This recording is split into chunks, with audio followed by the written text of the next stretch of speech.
If you find that you struggle from a feeling of tightness in your hips and stiffness, and that you find that they restrict you in some of your movements in your daily life, then often it's to do with the fact that we don't rotate our hips enough. We're often in forward and linear movements, both sitting and walking, and we don't get that lovely nutrient of opening out our hips to mobilize them and weight bearing whilst doing that to strengthen them. So try these 4 movements and see if they make you feel better, and judge and audit your own movement capacity through the movements, and let me know how you find them. So for the first lovely hip rotation movement, we're going to take our feet nice and wide, toes slightly pointed out, hands on hips, and we're going to move the pelvis in a circle, taking it towards one leg, forwards, over towards the other leg, and then behind. Rotating around, creating a big circle, as though you're sort of stirring a pot or something with your pelvis, and then making sure you obviously change direction as well. As your pelvis goes forward, allow the torso to lean back, counterbalance as it goes one way, lean forward as the pelvis goes back, and then the other way to the other side. Switching around, and just enjoy that movement. Go at whatever pace feels right. Probably start more slowly, and then as you feel things loosen up around the hips, in the adductors, and just enjoy that feeling of it loosening up.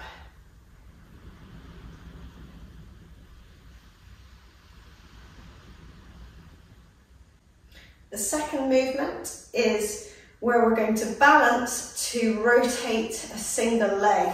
If you need to, please use something like a broom handle or furniture to lean on if balance is going to inhibit you from doing this movement well.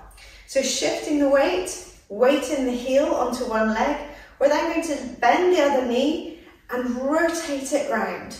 So we're keeping the pelvis fairly square and in front, and we're again stirring a pot, this time with the knee, round in lovely large circles, and making sure that you change direction.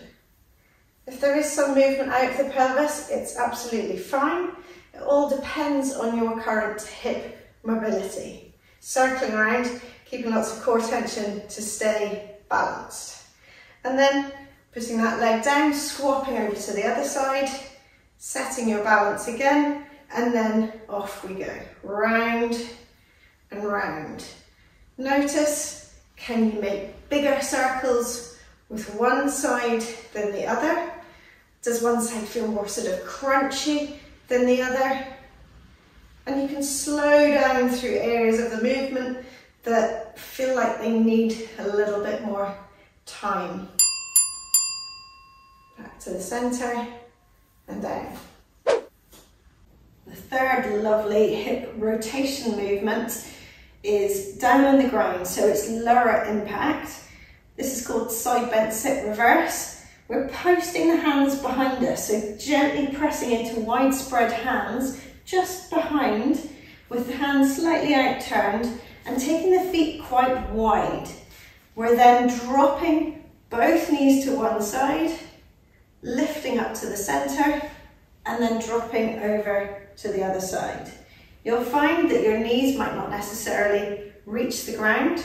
That's okay, not a problem. The point is we're just getting this lovely use of the hip joint where we are sort of screwing the ball in and around in the socket, allowing lots of lovely fluid to go in, and using the weight of the legs to strengthen all those muscles around the hip. You can add on to this movement by leaning onto one hand and twisting further where the knees are more likely to land, and adding a nice reach. And just notice how that feels in the hips when you add on different movements of the body as well.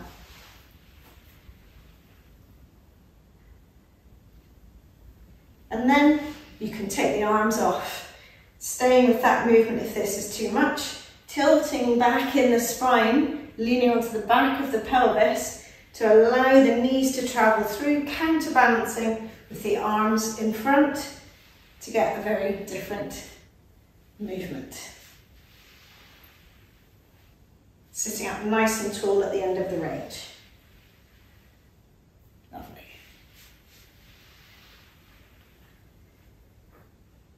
A great way of bringing in hip rotation and particularly hip strengthening in a get down is the cross sit pivot get up and down. I do this in a lot more detail in this video here, so go and search for that afterwards. In the meantime, this is a demonstration. So hinging at the hips and bending at the knees. We're coming down as though we are going to come into knee hand position, but instead of dropping the knees, I'm going to push into one hand, pivot on the balls of the feet and twist my knees away to find myself in cross-sitting position. Doing this nice and slowly means that we are strengthening the hips in this outwardly rotated position. And you can do exactly the same to get back up. We twist away from the front shin, back the way we came. We can lean either in with one hand or two, lifting the bottom, pivoting on the balls of the feet, and walking the hands back to come back up to stand. And finally, the deep squat. A lot of people's nemesis because of a difficulty getting the heels to land on the ground.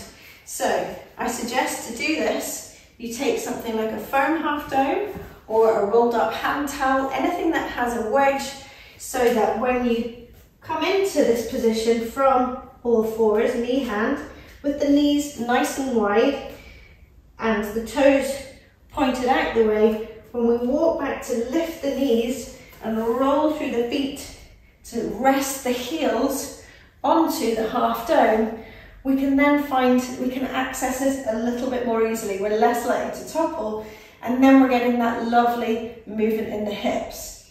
In this position, you can shift from side to side. Again, just getting a little bit more movement. And you can put a hand down between the knee and reach up into the sky to get some lovely twisting also through the spine. Lots of movements you can add on to this position to try and help you stay in the position for longer to benefit your hips.